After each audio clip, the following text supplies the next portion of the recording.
Alright, okie dokie, another cracked piston. This is getting out of control. When we have like 2 in a row, 3 in a row, 4 in a row, it's really going to get crazy. These vehicles are getting higher in kilometres, and those people that haven't ticked the boxes, and I'm not saying whose fault it is, whether it's the owner's fault, the mechanic's fault, Toyota's fault, whose fault it is.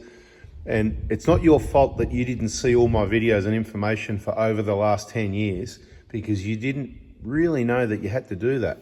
So it's not about whose fault it is, but there is reasons why this happens. And let's have a look at this one in front of us. Firstly, diagnose and confirm that it is a cracked piston, and have a look at some reasons why, either in this video or in the coming videos. Well, by the looks of the wear and tear, it looks like it's done a fair few Ks. So let's start it up and have a look at the kilometres and how it's running.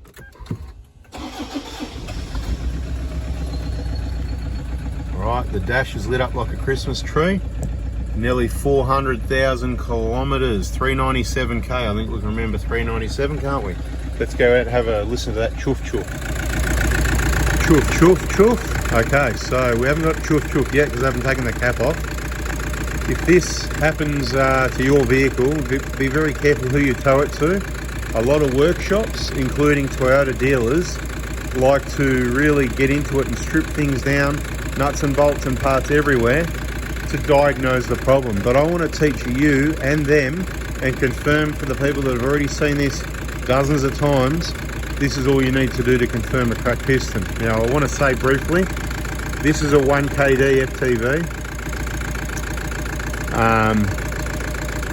You could have a misfire. Let's say you've got a failed injector, or some wiring's been damaged by somebody that's worked on the car, or some rats or mice have chewed on the wiring. So do a visual on the wiring. Long as that looks okay, nobody's worked on it lately, it's probably not the wiring, it's probably not the injectors. You could plug in a scan tool and check if there's any injector codes, which you might have, even though it's probably a compression issue, so it's not going to tell you too much. The really simple diagnosis is, if you were to unplug those injectors one by one of them, it's not really going to make any difference because it's only running on 3 cylinders when it's running that rough. Right, so if you've got a problem with your injectors, the electrical system, plugs and stuff like that, it could run like that. But the difference between that problem and a cracked piston is when you take the cap off and it goes just like that, clear as day. Everybody that's seen the videos knows, choof choof choof, right, choof choof choof. At that rate, it'll be exactly at that rate, same as what that cap's jumping up and down, choof choof choof choof choof choof choof, like a bloody steam train. Okay, if you got that, that is a cracked piston. There's no need to waste any time, pull anything apart, do any further testing. Someone's just wasting your time, they're wasting your money. Complete waste of time if you take it somewhere that does that. All it's going to do is absolutely nothing. You can strip it down, you can pull the head off, you can have a look at the piston, you'll see a crack in it. We've seen it before. The only thing it's going to tell you is whether it's happened at 1, 2, 3 or 4, which we can also work out without pulling it apart by unplugging these injectors one by one to see which one makes no or little difference compared to the others. Because when we unplug one of the 3 that are working, it's going to be then running on 2 cylinders. It might run really rough or it might stall. So that's another simple diagnosis without even having a scan tool plugged in. You could also plug in the scan tool and use the cylinder shutdown function. I can't remember what it's called, cylinder shut off, whatever it is. And one by one you can manually switch them off and watch the engine and see which one makes a difference. The other thing you could do, you could also look at the feedback values on the injectors, because they're going to be all over the place, and we've got plenty of videos showing those with cracked pistons. Check our playlist, subscribe, turn the bell on. Why did this crack a piston? Well, let's work out some history. At 397,000 Ks, have the injectors been replaced? Have they been replaced with my stock? Are they remanufactured? Are they counterfeit copies? Who did the injectors? Was it a clean job or was it sort of dirty like this? Did they replace the fuel pipes like you're meant to? When replacing injectors, you must replace the fuel pipes. Did they do the related works, cleaning the E-jar, the manifold, changing the map filter? Did they leave things disconnected, dirty, unplugged, and things shaking around everywhere? Is the radiator blocked with debris? Has it had the BFE done? This one's had the BFE done. I can guarantee you that. because the sticker's right there at 350k. The timing belt was done, and I'm pretty sure this one would have had the BFE done. Has the injectors done? I don't know, but by looking around, I could probably tell you, looking at what I see on this, it's probably had the injectors done, but probably too late. Like I've said, better late than never. Usually this doesn't happen, but it's certainly always a risk, and I'd rather be completely upfront with you. And if you buy a vehicle with 300,000 or 400,000 Ks, or you haven't changed the injectors till then, it's still worth doing. You're probably not going to have any issues, but if there's one that has an issue, it's going to be the one that's done 300,000 or 400,000 Ks based on what we're seeing at the moment. If somebody has an issue at 100,000 or 80,000 or 50,000 or 150,000 or 160,000 or 200,000, it's probably going to be something else. It's not going to be just, you know, blamed on the injectors at that point in time, but it depends what vehicle, who's worked on it, if they pulled the injectors out, contamination. It's often more likely going to be a remap, a chip or a tune or something at those kilometres. But to me, it's clear as day obvious why these engines crack pistons.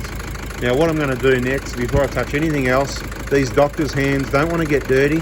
I'm going to give it a big wash down, because if we're going to work on it and change the engine, it needs to be clean. Okie dokes, just giving it a quick wash down and doing a bit of history research on this one. So we picked it up at 240k from a Toyota dealer, doesn't matter which one, not necessarily putting any blame on them for much, other than there's been a few issues that are unusual unless someone's worked on it. And one at the bottom fuel pipe from the supply pump, it was leaking, it got replaced, probably a clamp missing or something. Again, probably from the wrong people working on it in the past. Again, not the owner's fault because they don't know the history. So 240k, and now it's on 397, and it's the original injectors, okay, which we can confirm when we get the engine out if we pull the injectors out. But original injectors, and looking at them, I've seen a few injectors before. The colour of them, which you can't always tell, there is variations in colour, but I'll say looking at the colour of those ones, in this 2012 Prado Kakadu, they have got the colour of what's looking like the original injectors. All right, let's get this thing dry. I gave it a quick blow dry, but I'll just put it out in the wind. There's that much wind out there today. It'll just blow this dry in no time. And we've got a few days before we're working on it. There was a lot of oil splatter over the guards and that as well, so I thought I'd give that a quick wash as well. You can see where it blends into the paint, so the oil splatter there. It's a bit dirty, it hasn't been washed for a while, but we've got to work around this, so we don't want to rub your paint work with dirt on there. You know how it works, so we're looking after your stuff. The bonnet's got to come off, so of course we even gave that a full clean on the inside as well. So it's all beautiful and clean out here. Once we start taking covers off, it's going to be dirty again, and there'll be more cleaning later. This is just preliminary so that we can work on the vehicle. The other thing that it helps with is when you're removing clips, and this isn't a good example, they can be full of dirt and dust and really stuck. If the moisture gets in there and actually stays in there, it helps release them sometimes. It can help glue it on as it can help glue it on there instead of, but sometimes the dust just makes it really dry and the plugs don't come off, and makes the job even more time consuming, because we make sure we get them all off without breaking as much as possible. You know, when it's Northern Australia hot and everything breaks anyway, you can't help those ones. But these Victoria down south cars that are generally cooler, most of all the clips on all the jobs we can make last. Another quick little warning for people that did hang around to the end of the video. If you do want your injector kits, your BFE kits, any of that sort of stuff, May is the month to do it, so stay tuned on the Prado Hospital Facebook page. I'll give you a heads up, if you want something in June, I'm only going to be able to help you on the last Monday. That week of June is the only time you'll be able to text me for parts kits. I've got other big things going on in June, so I won't be able to help you with that. So the last week of June, the last Monday in June, 7:30 a.m. if you want to wait till June and get your money paid before the end of the financial year, there you go, there's your solution. If you want to wait for your tax return, July, I've got big things going on as well. I won't be able to help you for most of July until the last week of July, probably the last Monday in July, but we'll update that on the Prado Hospital Facebook page with some more videos, so stay tuned, and we'll worry about August when we get there. We've got May, June, July sorted. Bada bing, bada boom, baby. Okay, there'll be more videos on this vehicle. We'll let you know the information as we see it. It's going to be really difficult to do a full video replacing engines. There's a lot of work involved. There's two of us, takes about 3 days. There's lots of cleaning. There's lots of removal. There's lots of refitting, cleaning, checking components to make sure it's done right the first time, 100% for anyone, anywhere in Australia. We don't need to be traveling back a long way to fix up problems. So like I said, it's got to be done right the first time, and that's the allocated time it takes us. Let's talk about this one a little bit more for a couple of minutes actually. So options, optional extras. You got your engine. When you do your engine, that's your engine. There's a number of things that bolt onto an engine and in front of an engine, like a radiator and turbos, that can be expensive and add to the bill that you don't have to change, but at 400,000 Ks, it's a no-brainer. I'm going to say, you know, you're going to get your engine, injectors, water pump, thermostat. I'll do the radiator if it's that old and that age. I'll do the turbo. Just in parts straight away, we're already talking over 15 grand, just to give people an idea how expensive it is. You can do a cheap engine fix-up. The best way to do it is only a brand new long motor. I'd avoid the rebuilds if I was you. We hear about a lot of issues, different rebuilders here, there and everywhere, whatever. There's a place that people contact me. They think I'm him and I'm not him. I'm me and he's him and I'm me and all that. With their complaints saying, hey, you know, and it's a customer service issue, but that's their problem, not mine. I just say, look, you've got the wrong guy. I don't have customer service issues. I don't have problems. And if I have a problem, I'll sort it. Bada bing, bada boom, straight away. And there's plenty of people that will be able to say, yep, actually, well, there's not actually, because there's probably 3 people in the last 10 years where, I'll give you an example, right? For the people waiting till the end, someone got a BFE kit off me, and for whatever reason, his belt was making a bit of noise, and I shouldn't say this because now everybody's going to go check, and this is what I'm saying. At this point, I just edit and stop talking, but somebody noticed there was grease coming out of the bearings on the BFE kit. And I said, okay, interesting, haven't had that before, but then we don't do the BFE and then pull it apart again and check if there's grease coming out the back of the bearing. But then we don't have noise coming from belts or bearings. So it could be a one-off, it could be a bad batch, could be a whatever anyway. So what did I do? Straight away, express post, I sent in replacement bearings. I also included a bunch of good ones that we've pulled out of pulleys, because there's 2 in those 2 pulleys, and the one at the back's usually good. The one at the front cops the dust, dirt and water, and it's the one that dries up and gets noisy. That's the main reason we replace those. They're in the BFE kit.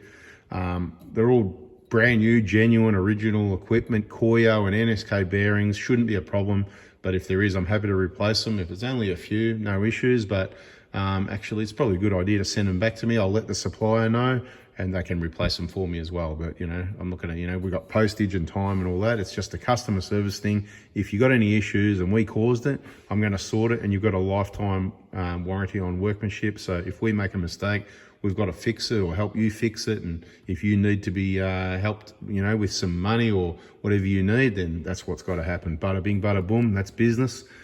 Bada bing, baby. And maybe that's why we're good, not cheap. We're good, not cheap, but maybe that's included in the price as well, some customer service. Thanks for watching this video. Hopefully it's helped you, and we'll catch you in the next one. See ya. And for your tax refund, if you got it by the 21st of July, I can help you then.